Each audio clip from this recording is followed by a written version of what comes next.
Hello and welcome to episode 30 of my playthrough of Mass Effect Legendary Edition, where I will not be using Paragon or Renegade interrupts and will not be using Charm or Intimidate dialogue options. So today, we are going to start Mass Effect... this is the wrong thing. Mass Effect 2. Right, new game. Import Mass Effect 1 character. And I was Commander Shepard.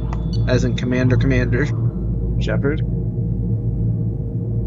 Alright, let's go.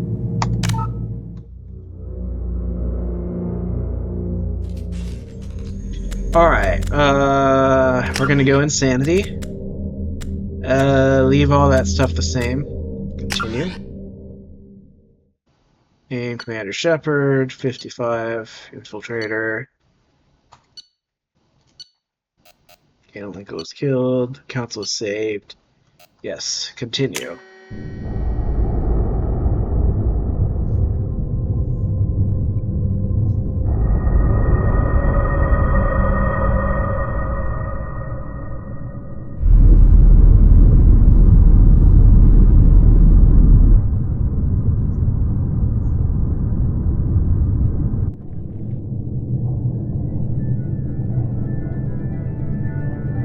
Shepard did everything right. More than we could have hoped for. Commander Shepard uncovered the truth. And still, it's not enough. We're at war. No one wants to admit it, but humanity is under attack. But they're sending him to fight Geth. Geth. We both know they're not the real threat. The Reapers are still out there. And it's up to us to stop them. The Council will never trust Cerberus. They'll never accept our help, even after everything humanity has accomplished. But Shepard, they'll follow him. He's a hero, a bloody icon. But he's just one man. If we lose Shepard, humanity might well follow. Then see to it that we don't lose him. 1 month after the devastating Geth attack on the Citadel, the galactic community struggles to rebuild. The Alliance fleet made a tremendous sacrifice to save the Citadel Council and earn humanity membership in their prestigious group. Now the Council is forced to respond to evidence that the Reapers, enormous machines that eradicate all organic humans, civilization, I can't read it all. It's going by too fast. You can pause and read it on your own time or whatever.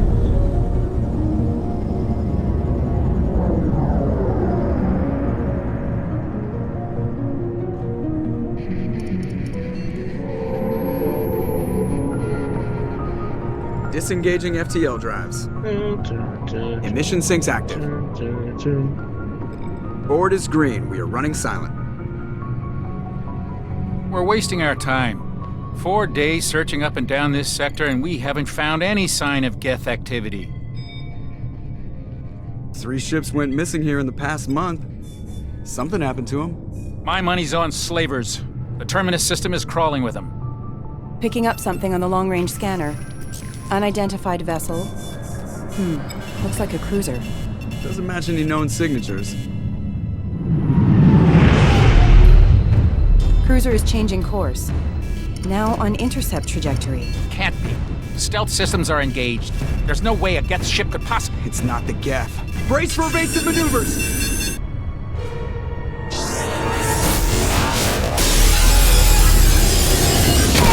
Oh! Presley! Kinetic barriers down. Multiple hull breaches. Weapons offline. Somebody get that fire out. Everyone else is dead. They can't get the fire out.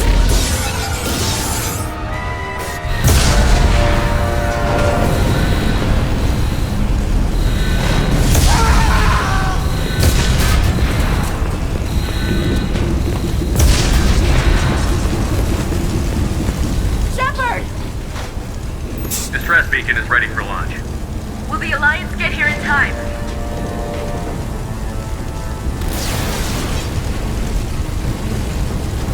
The Alliance won't abandon us. We just need to hold on.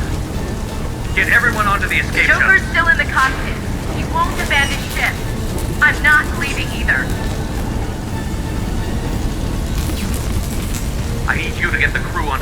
shuttle. I'll take care of Joker.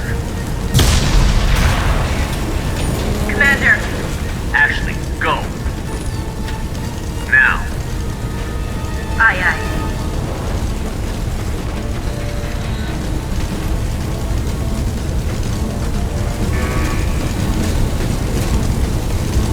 Everybody in! Go! Go! Go!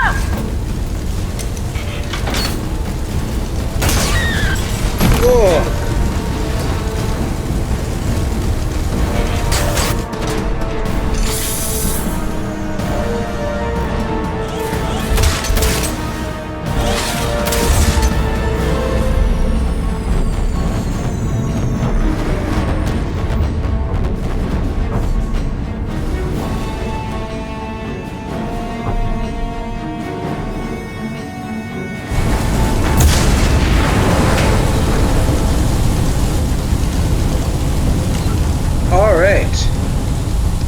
Let's go.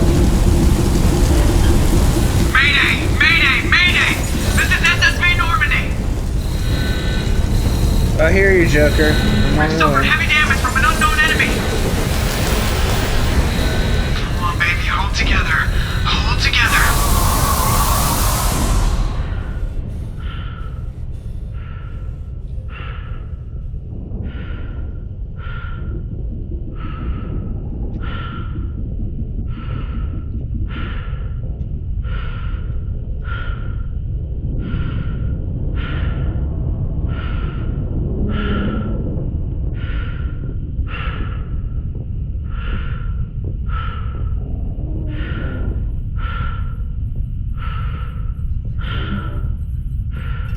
Come on, Joker. We have to get out of here. No, I won't abandon the Normandy! I can still save her! The Normandy's lost. Going down with the ship won't change that. Yeah, okay. Help me up. They're coming around for another attack!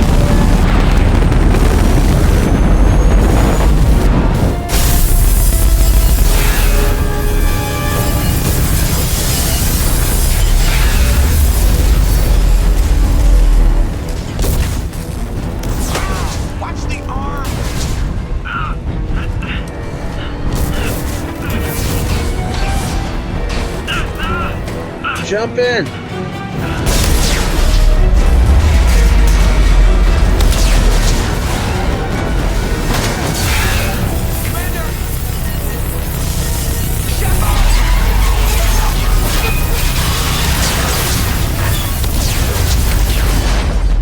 This is all Joker's fault.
No, we don't want to go through the comic.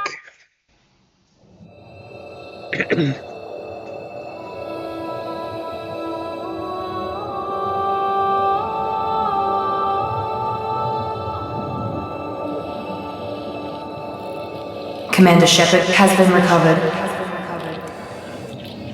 The Lazarus Project will proceed as planned.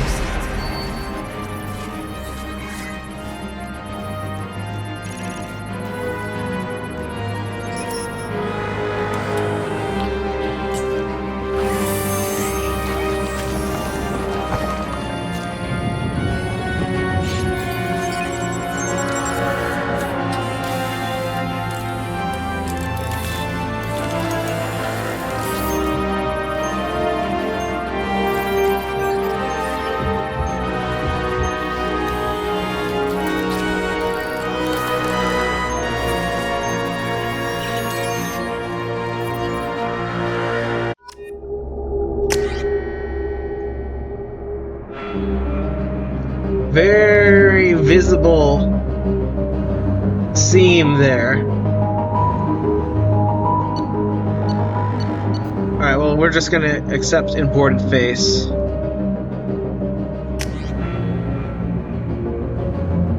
Alright, and we are going to continue to be an infiltrator. Now I can go invisible.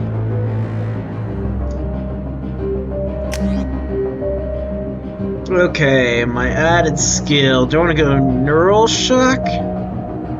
That could be helpful.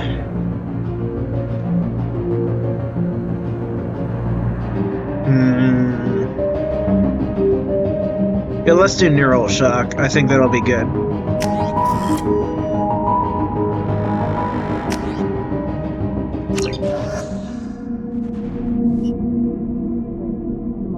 Something's wrong.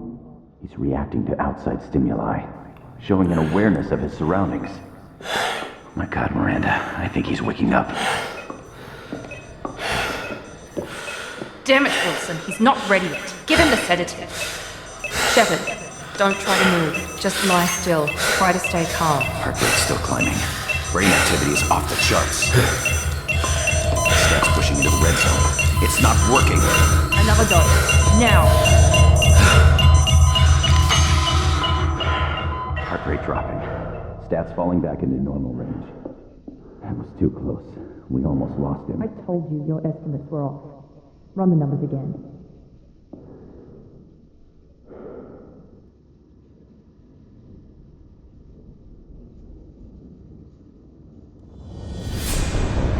Wake up, Commander. Shepard, do you hear me? Get out of that bed now. This facility is under attack. Shepard, your scars aren't healed, but I need you to get moving. This facility is under attack. There's a pistol in the locker on the other side of the room. Hurry! Grab the pistol and armor from the locker. You don't have time to wait around, Shepard. Grab your weapon and armor. This pistol doesn't have a thermal clip. It's a med bay. We'll get you a clip from... Damn it! Those canisters by the door are going to blow. Get behind cover now. Keep your head down, Shepard. Shield yourself from the blast. Someone's hacking security trying to kill you. Look for a thermal clip for your pistol. Go ahead and level myself up here. Alright, we are gonna do... Operative... Oh! Time dilation effect and sniper zoom. Okay, good. Let's go... Tactical cloak, incinerate. That's all the points I have. Alright, that's something at least. Alright. Codex. Let's go through the codex! Well, no, let's wait till there's not so much background noise. We can wait. The door is locked. Reload. Looks like they set up a barricade to try holding the mechs off. Look out! Okay, disruptor ammo.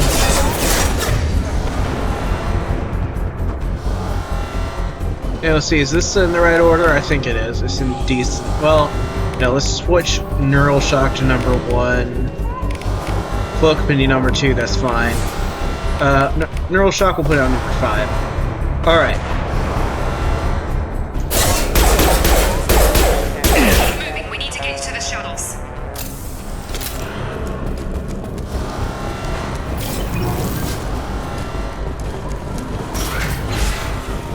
Shepard, security mechs are closing in on your position. Take cover.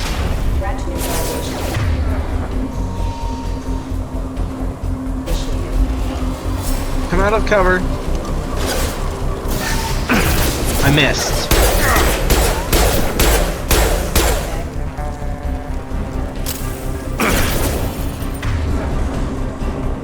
Where are those shots coming from? Oh, that's not cover, apparently. Alright, time to hide.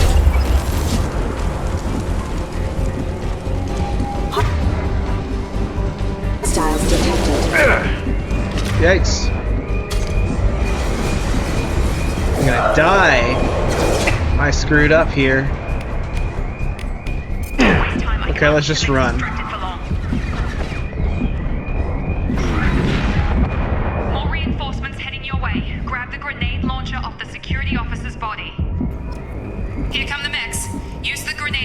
Take them out.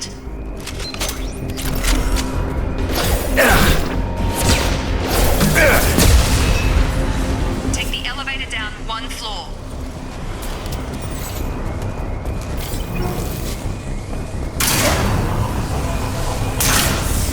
Hurry! Get to the door! Run! You're doing fine, Shepard. Head to the next room and I'll try to beat you. Shepard, read me. I've got them closing in on my position.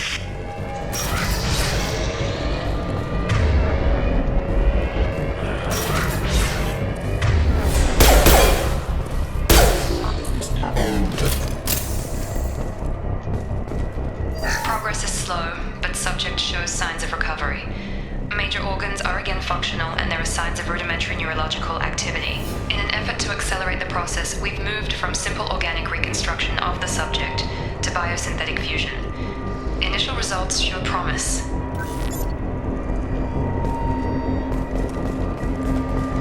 Log update. The cost of this project is astronomical. Over 4 billion credits so far. But nobody seems to care that we've gone over budget. I don't know where the boss gets all his money. Maybe it's better not to know. I just wish he'd kick a little more in my direction once in a while. Yes, I know. I have a mod that allows me to skip the hacking games because they are very annoying after a while.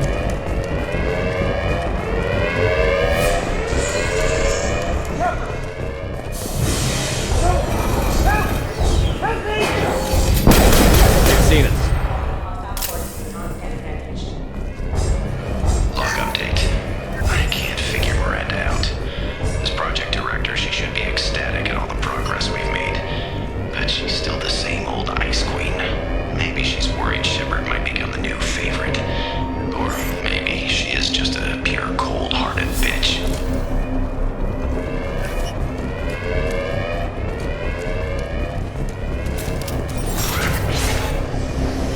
Get over here! Shepard! What the hell? Attack!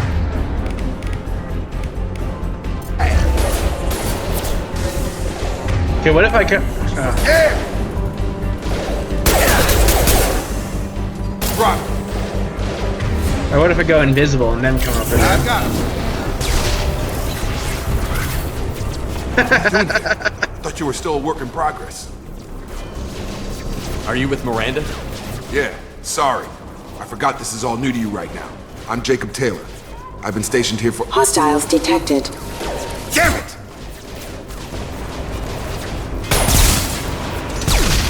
Things must be worse than I thought if Miranda's got you running around.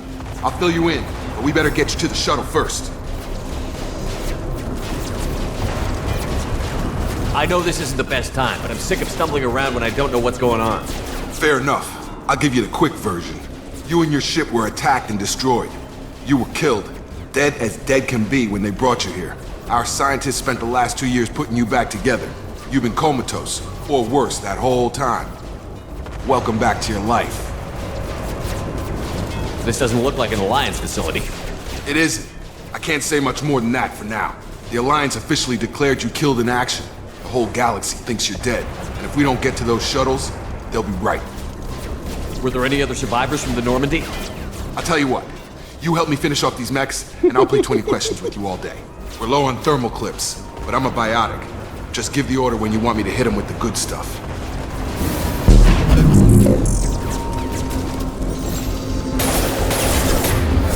Alright, which one do I want to get with the good stuff? Let's get that one. And this guy...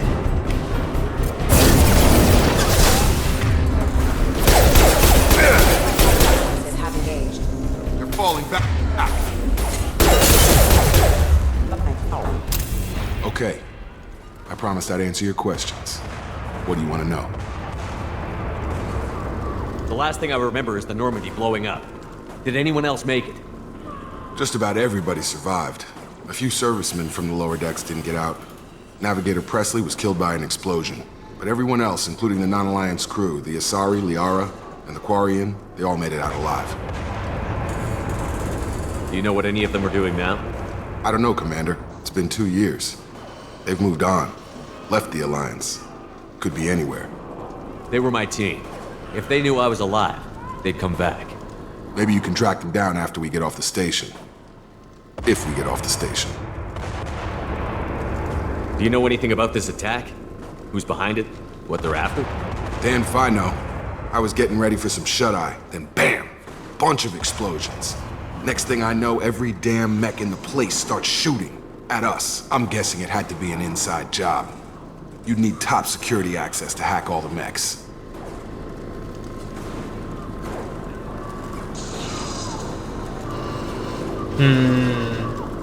What's your job here? Depends on who you ask. Technically, I'm Miranda's top lieutenant, but I'm just a soldier. I served 5 years in the Alliance before this. Now I'm in charge of the station's security. Seems like you didn't do a very good job. More dull than this. Normally I don't fire my gun unless it's target practice. When I first woke up, someone named Miranda was talking to me over the radio. We lost contact just before I ran into you. Miranda Lawson is the station's ranking officer. She led the Lazarus team. It was her job to bring you back to life, no matter what. Should have guessed she'd try to save you. She's not about to give up on you now. You said you lost contact. Could you tell what was happening? There was some gunfire and an explosion right before I lost her. She knows how to take care of herself. But I hope she's okay. You said they spent 2 years rebuilding me? How bad were my injuries? I'm no doctor, but it was bad. When I first saw you, you were nothing but meat and tubes. Anywhere else, they'd have put you in a coffin. But Project Lazarus was different. Cutting-edge technology. What can you tell me about the project? Were there other test subjects? Project Lazarus only had one subject. The whole point was to bring you back. Just you. Even that was a challenge. 2 years. All the top scientists. The best technology money could buy. What do you mean? Cloning? Cybernetics? I don't know the details. You'd have to ask the scientists. But I'm pretty sure you're not a clone. They wanted to bring you back exactly as you were. You're still you. You just might have a few extra bits and pieces now. What's the quickest way to those shuttles? Depends where the mechs are thickest. It's probably best if we... Check. Anyone on this frequency? Anybody still alive out there? Hello? Wilson, this is Jacob. I'm here with Commander Shepard. Just took out a wave of mechs over in D-Wing. Shepard's alive? How the hell? Never mind. You need to get him out of there. Get to the service tunnels and head for the network control room. Roger that, Wilson. Stay on this frequency. I think I remember a Wilson checking on me one time when I woke up. That's him. He's the chief medical tech. Answers directly to Miranda. Come on. Service tunnels are this way. Alright, let's go. Log update. The Lazarus project is about to enter the final phase. It's taken nearly 2 years, but we did it. Commander Shepard is alive. This is the most amazing medical achievement in recorded history. Maybe now Miranda will finally show some appreciation for everything I've done.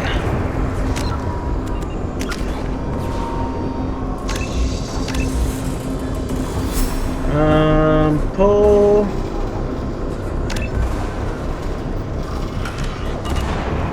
Let's continue.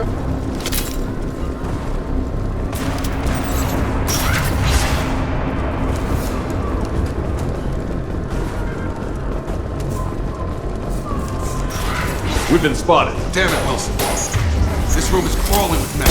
The whole station is crawling with mechs. I'm doing the best I can.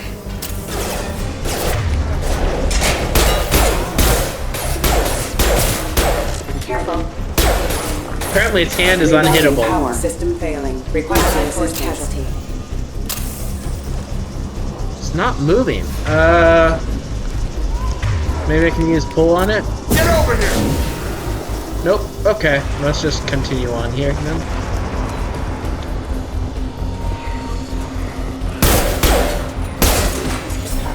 Wilson, find us another route out of here. God, they found me. Help! Wilson, where are you? Server room B! Hurry! They're out of control! Up those stairs, Shepard.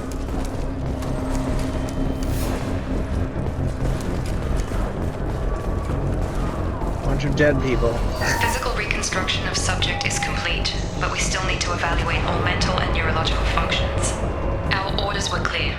make Commander Shepard who he was before the explosion. The same mind, the same morals, the same personality. If we alter his identity in any way, if he's somehow not the man he used to be, the Lazarus Project will have failed. I refuse to let that happen. Let's go! Shepard! Down here! Bastards got me in the leg! You were there the first time I regained consciousness. Yeah, that was me. How about we talk about this after we fix my leg? Sounds Should reasonable. be some Metagel in the first aid station on the wall. Hopefully there's enough to get him up and moving again.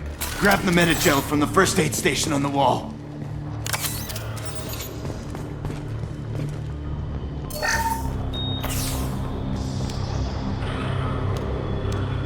Thanks, Shepard. Never thought you'd save my life. Guess that makes us even now, hmm? I thought maybe I could shut down the security mechs, but whoever did this fried the whole system. Completely irreversible. We didn't ask what you were doing. Why do you even have security mech clearance? You were in the bio wing. Weren't you listening? I came here to try and fix this. Besides, I was shot. How do you explain that? You're all strangers to me. Let's get someplace safe, then we'll sort out whose fault it is. Right, Shepard. We need to find Miranda. We can't leave her behind. Forget about Miranda. She was over in D-Wing. The mechs were all over that sector. There's no way she survived. A bunch of mechs won't drop Miranda. She's alive. Then where is she? Why haven't we heard from her? There are only two possible explanations. She's either dead, or she's a traitor. Then why did you wake me up and warn me about the attack? Okay, maybe she's not a traitor. But that doesn't change the facts. We're here, she's not. We need to save ourselves. The shuttle bay is only a few...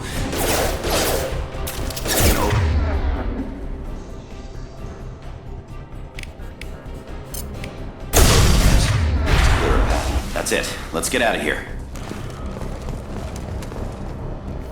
Okay, we took him down. But this is getting tense. Shepard, if I tell you who we work for, will you trust me? This really isn't the time, Jacob. Yeah, it He isn't. won't make it if he's expecting a shot in the back. If you want to piss off the boss, it's your ass, Jacob. The Lazarus Project, the program that rebuilt you. It's funded and controlled by Cerberus. I think I ran into Cerberus a few times while I was investigating Sarah. Some kind of pro-human splinter group, right? Well, that's what the Alliance wants people to believe. But there's more to it. The Alliance declared you dead. They gave up. Cerberus spent a fortune to bring you back. Look, I'd be suspicious too. But right now we have to work together. I thought you deserved to know what's what. Once we're off the station, I'll take you to the elusive man. He'll explain everything. I promise. Elusive Man? Is he in charge of all this? Yeah, that's not his real name, of course. Nobody knows who he really is. It was a code name the Alliance used for him. Kinda stuck. I don't care what they did or what you say. I'm not working with terrorists. You can tell it to the boss, but after we've saved our butts. We're almost at the shuttle.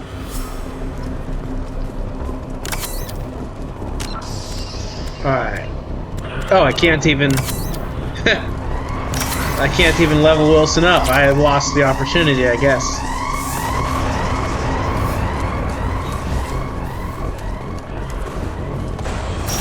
They've seen us. Unless I can do it now. No, I still can't. Okay, maybe maybe I'm never able to.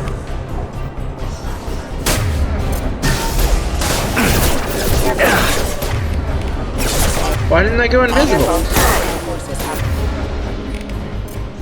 Have a nice trip!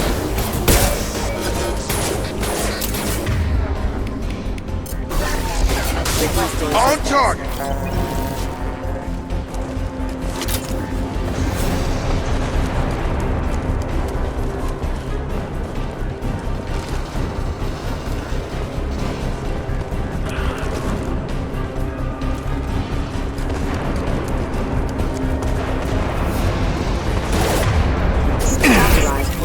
Force. Alert.